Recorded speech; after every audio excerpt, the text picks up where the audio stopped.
Assalamualaikum warahmatullahi wabarakatuh.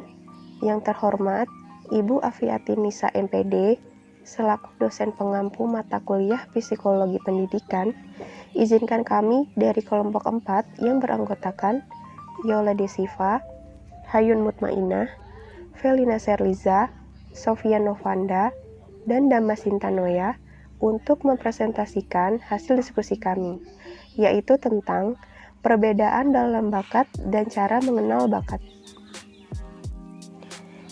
Pengertian bakat. Bakat adalah suatu kondisi pada seseorang yang memungkinkannya dengan suatu latihan khusus mencapai suatu kecakapan, pengetahuan, dan keterampilan khusus. Misalnya, berupa kemampuan berbahasa, kemampuan bermain musik, dan lain-lain. Seseorang yang berbakat musik misalnya, dengan latihan yang sama dengan orang lain yang tidak berbakat musik, akan lebih cepat menguasai keterampilan tersebut. Jadi, suatu kondisi yang khusus pada seseorang berupa suatu potensi disertai latihan atau belajar dapat mengembangkan suatu kemahiran tertentu yang biasanya sifatnya khusus. Menurut Muhammad Ngalim Purwanto, dalam bukunya Psikologi Pendidikan, disebutkan bahwa kata bakat lebih dekat pengertiannya dengan kata aptitude, yang berarti kecakapan pembawaan, yaitu yang mengenai kesanggupan-kesanggupan atau potensi-potensi yang tertentu. Dimensi-dimensi pokok bakat. Menurut Wilford, bakat itu mencakup 3 dimensi pokok, yaitu yang pertama, dimensi perseptual. Dimensi perseptual meliputi kemampuan dalam mengadakan persepsi, dan ini meliputi faktor-faktor antara lain kepekaan indera, perhatian, orientasi waktu, luasnya daerah persepsi, kecepatan persepsi, dan sebagainya. Dimensi-dimensi pokok bakat yang kedua, dimensi psikomotor. Dimensi psikomotor ini mencakup 6 faktor, yaitu faktor kekuatan, faktor impuls, faktor kecepatan gerak, faktor ketelitian atau ketepatan, faktor koordinasi, dan faktor keluasan atau flexibility. Dimensi-dimensi pokok bakat. 3 dimensi intelektual. Dimensi inilah yang umumnya mendapat penyorotan secara luas, karena memang dimensi inilah yang mempunyai implikasi sangat luas. Dimensi ini meliputi 5 faktor, yaitu 1 faktor ingatan, 2 faktor pengenalan, 3 faktor evaluatif, 4 faktor konvergen, 5 faktor divergen. Cara kita mengenal bakat seseorang.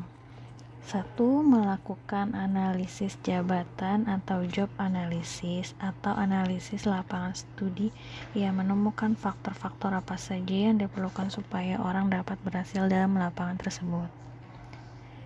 2. Dari hasil analisis itu dicabut pencanderaan jabatan atau job description atau pencanderaan lapangan studi.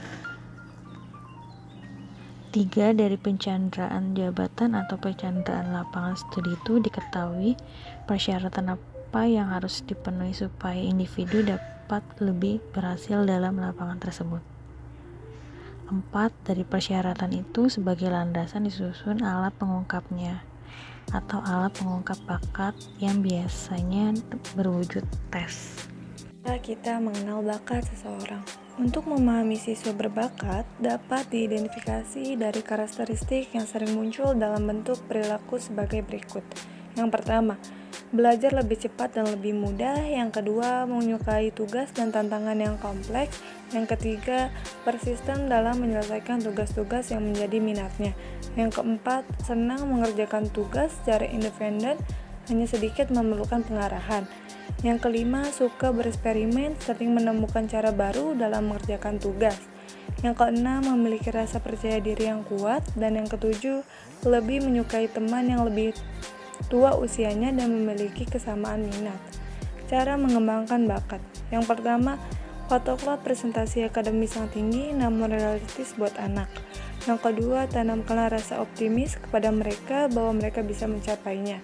Yang ketiga, bicara dan bermain dengan anak untuk meningkatkan kemampuan komunikasi. Yang keempat, berbicaralah mengenai berbagai peristiwa yang sedang terjadi, apa saja yang terjadi di lingkungan sekitar saat berbicara mengenai rutinitas harian Anda. Jelaskan apa yang Anda lakukan dan mengapa. Doronglah anak untuk bertanya, untuk Anda jawab, atau bisa juga bantu dia untuk menjawabnya sendiri. Yang kelima, perhatikan apa yang mereka suka lakukan. Dan yang keenam, cari anggota keluarga yang bisa menjadi mentor, membantu anak mengembangkan bakat mereka. Cara mengembangkan bakat. Para orang tua serta pendidik harus mempertimbangkan hal-hal sebagai berikut. Yang pertama, dorongan. Apalagi pemaksaan secara berlebihan pada anak dapat melunturkan motivasi anak untuk mengembangkan bakat mereka. Yang kedua, pujian yang berlebihan pada anak-anak usia muda atau menjadikan anak sebagai figur publik secara terus-menerus merupakan bentuk untuk mengeksplorasi bakat mereka lebih lanjut. Yang ketiga, pujian yang berlebihan tanpa kendali emosi juga dapat membawa anak terjebak ke dalam sikap lupa diri. Yang keempat, para orang tua yang memiliki anak-anak berbakat hendaknya jangan terlalu berharap bahwa anak-anak tersebut kelak akan menjadi kreator, inventor, ataupun inovator.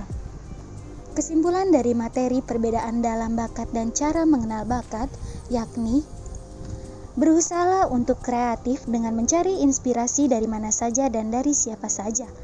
Kreativitas akan menuntut jalan kita menuju pengenalan dan pemahaman bakat, menumbuh kembangkan minat, sehingga kita bisa mengembangkannya agar bermanfaat untuk hidup kita.